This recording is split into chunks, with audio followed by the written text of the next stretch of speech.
At CalgaryFlames.com for all your ticket information.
On behalf of all of us here tonight, Calgary Flames, my name is Beasley saying so long. Enjoy your evening. Now down to Natasha, Staniszewski, and Cory Sarich for tonight's Flames TV live post-game show presented by Original 16. Original 16 gives you the chance to win one of 3 Calgary Flames fan experiences. Details in the new limited edition 15 packs of Canadian Pale Ale. Original 16, official beer sponsor of the Calgary Flames. Must be of legal drinking age, no purchase necessary.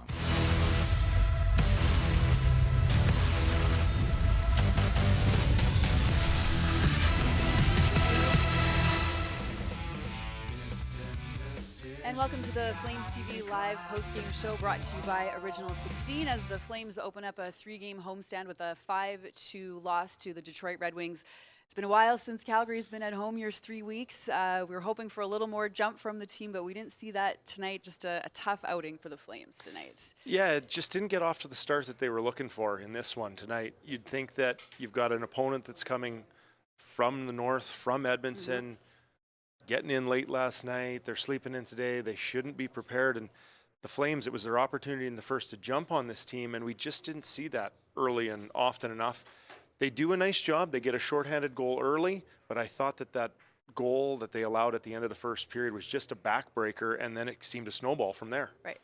Okay, lots of goals to look at here. Let's start going through them. The Detroit, like you said, Cory, we expected them maybe to be a little bit tired tonight, but they were the stronger team throughout most of the game. Tyler Toffoli off for slashing, but it was the Flames who capitalized here. Here's a shorthanded goal from Elias Lindholm. Yeah, and it's a nice play by Backlund getting in there early. A little bit of a mishandle by Detroit's goaltender there, and they capitalize, and you think that the Flames are off and running, but this is kind of where things just went quiet for the Calgary Flames. Detroit answered back with just about a minute to go in the first period. Dominic Kubalik gets a shot off from the slot, and we're tied at 1. These are such backbreakers. This came right at the 1-minute mark left in the period, and just again, this was kind of a theme tonight. They lose an individual battle, and that puck's in the back of their net. And then some penalty trouble in the second period. Michael Stone in the box. Robbie Fabry finds some room there on the short side against Vladar. Yeah, this is one that I think Vladar is going to want to have back, but again, a heck of a shot right up over his shoulder. And the Calgary Flames penalty kill, which has been so good this year, Natasha, it was just, I think you got to give Detroit some credit. They did move the puck very well tonight. They had the pucks through seams, and it had the Flames moving. And the Flames, they answered. Here's Dylan Dubé, one of the bright spots. What a shot there to tie this one up at 2. Yeah, he keeps on buzzing. He's been moving his feet this year, and you know, Dylan Dubé, he's got a goal-scoring touch, and it's nice to see that coming around right now. All right, less than 5 to go now in the frame. The Flames get turned around a little bit in their own end, and it's Kubalik getting his second of the night for Detroit, left all alone there. being only good at one thing in my career, and that was maybe helping save goals. I hate seeing defensemen with their feet facing the end boards and leaving opponents behind them. Costly goal for the Flames. I think you were better at more than just one thing, just for the record. And then another power play goal, Tyler Bertuzzi there making it 4-2. Another late one here for Detroit. This was a really beautiful goal. Crisp passing play, finding a guy in the back door. Not a lot the Calgary Flames can do about that goal. You got to give Detroit credit.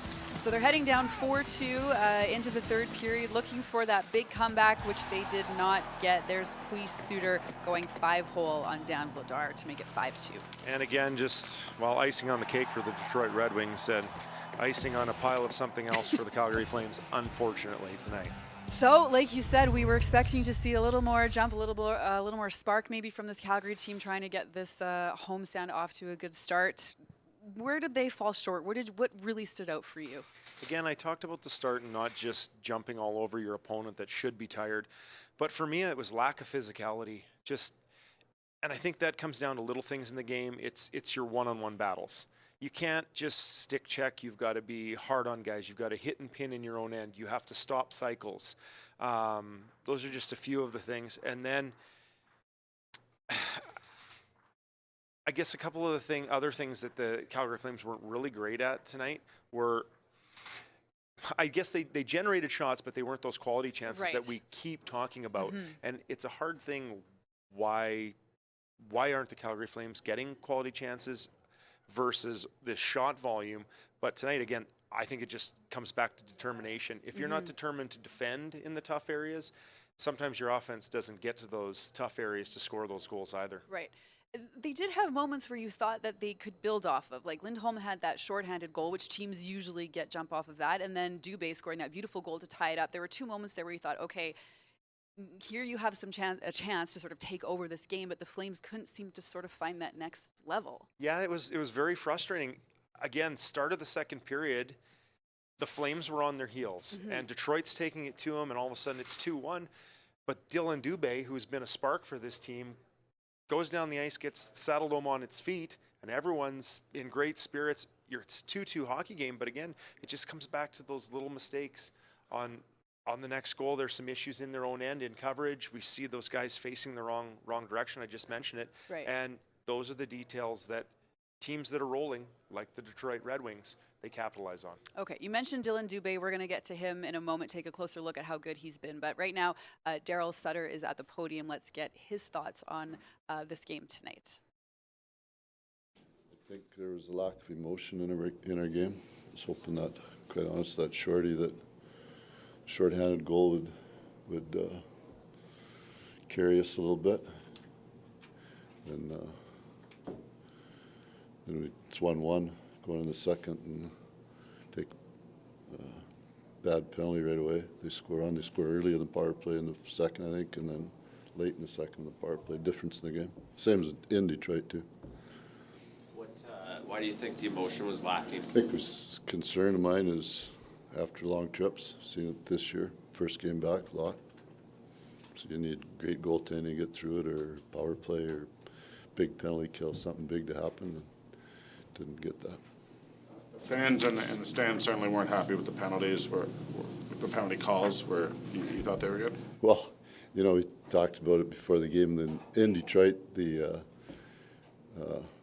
we took 4 in the second period in Detroit, and they scored late on a that they called on Dylan, the penalty in there, and they scored late to make it the power play goal. So we talked about before the game about the ratio in penalties, right? So at one point it was 3-0 in penalties, which is, you know, against a team like that, once they get the lead in the way they play, they don't give up much. So. How did you like Grass's game coming back into? Pardon? How did you like Grass tonight? I thought he was very sluggish. He got better as the game went on, but I think the first period he was off. Talk about that lack of emotion in the first game back after a road trip. I mean, that's got to be on the players, I assume, to get themselves up for it, right? Yeah, that's a little bit of the leadership of the group. There's so much talk going into this game about goaltending. I'm assuming you didn't see goaltending as the main reason you lost tonight. Well, it certainly didn't give us an opportunity to win, did it?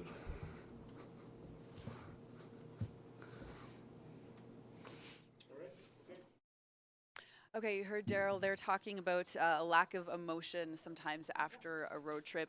Did you find that as a player? Did you see that tonight when you watched this Can one? you hear me talking into the mic? Awesome. Right. It's attention to detail and it's determination. And again, I think that was lacking tonight in the Calgary Flames game. I've played on teams that had success. You didn't really have that question mark. You might have had it maybe once throughout the course of a year, but I guess if Daryl's thinking that this is maybe a bit of an issue, it's obviously happened more than once. On some of the teams I've played on that weren't as well prepared, that weren't as good at hockey clubs, we had the same question asked multiple times. Okay. Let's turn to the positive. Dylan Dubé has 4 goals in 3 games now. He seems to be getting better and better, looking more and more comfortable as the season wears on. So let's show you, I guess, his body of work recently. Just scoring those big goals for the Flames. Yeah, he's been the human highlight reel. And again, look at where he's scoring some of his goals, taking away the eyes of the goalie here, off to the side of the net, putting pucks to the net. He almost had another deflection tonight that beat the goalie 5-hole. So he's doing his thing. He's going to his spot. And I had mentioned earlier, Natasha, he's a guy that, to me, is first on pucks. I think that's been the biggest change for him this year. He's not tentative. He's going in. He's using his body. He's not a big guy, but he's stocky. He uses it well. He shields pucks. And then his decision-making after he's won those battles has been really smart this year. You know, he used to get a little panicky, throw pucks away, and that's just a maturity, you know, as a second, third, fourth year player. I'm not sure what Dylan's in here. But it's been constant improvement for him, and I like what Daryl said about him. He practices the way he wants to play, and his reflection on the ice here in games has been from his hard work and practice. Right. Defensively, tough night for the Flames. You know, Rasmus Andersson back in the lineup. Daryl mentioned that he was a little bit sluggish as well, and they've been able to sort of hold down the fort without him, but I guess didn't really make the return that people were expecting. Yeah, I don't think he did anything, you know, that wasn't great in the first period. He was pretty solid, and it was pretty quiet, and he actually didn't have a lot of chances to make plays. But just we kind of missed that dynamic spark from Rasmus, where he's jumping up ice, where he's, you know, always kind of part of the rush and making great breakout passes. And not to say he had lots of opportunity to do that, but it just kind of felt off tonight. Right. And again, a long break for him, though, with missing all those games due to just the break that they were giving and then spending a few recovering from injury. Not easy to come back. Goaltending has been a hot topic all season long. Dan Vladar getting his 19th start tonight. Daryl Sutter said the other day that he thinks his goaltending has been streaky this season. Lots of good streaks and some not so great times as well. What did you think of the way Vladar played tonight? I think he'll want a couple of those goals back. And then as we've alluded to, the Flames, few miscues in their own end that led to a couple others. So I think a couple of the shots that beat him high, he would maybe want to have back, especially that first power play goal. He seemed to be in position, but again, it was a pretty darn good shot. There was a couple of cross-crease plays by the Detroit Red Wings. No one stopping any of those tonight. But again, just the whole team seemed a little disjointed, and I guess Vladar's play was maybe a reflection of that as well. I'm going to put you on the spot here and ask you who you think the Flames should go with this Saturday against the New York Rangers. That big rematch looming. Thanks for the question. You don't have to answer. No, I truly would give Vladar another start at this point. I don't think tonight he didn't have his best team in front of him. I think you give him another run. These guys are going to be amped up to play the Rangers. Put him in there, see where he goes from there, and if you don't get the result, I think it's back to Markstrom after that. Okay. Chris Tanev, defenseman for the Flames, is in the dressing room. Let's hear his thoughts on tonight's game. What are your takeaways from a game like that? Slow. I'll take responsibility. I'm supposed to be one of the leaders. Need to play with more emotion. Obviously, must-win game, and we didn't show up in any aspect of the game. So, Daryl, I mean, that's my fault. Pardon me. Daryl mentioned the emotion as well. Why was there a lack of emotion, do you think? as simple as maybe coming off the road, or is it something else? I'm supposed to be a leader, so I'll take responsibility for not having everyone ready and ready to go, so it's my fault. Do you feel like it's been an all-up persistent problem throughout the season?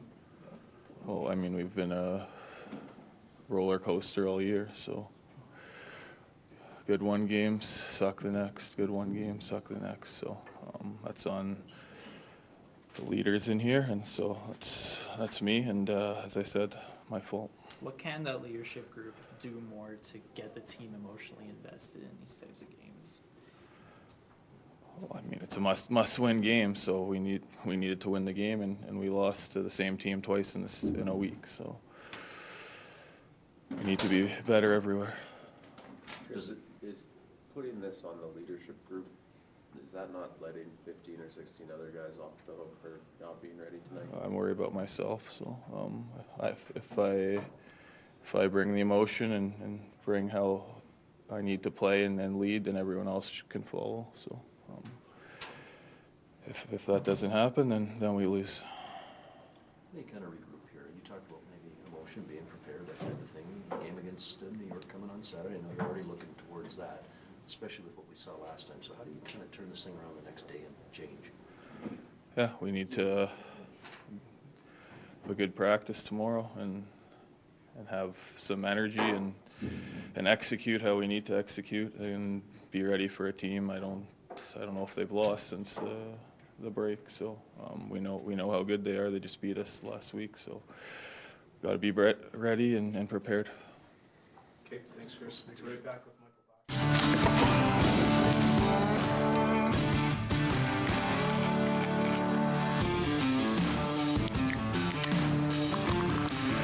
Original 16, a great way to celebrate things done well.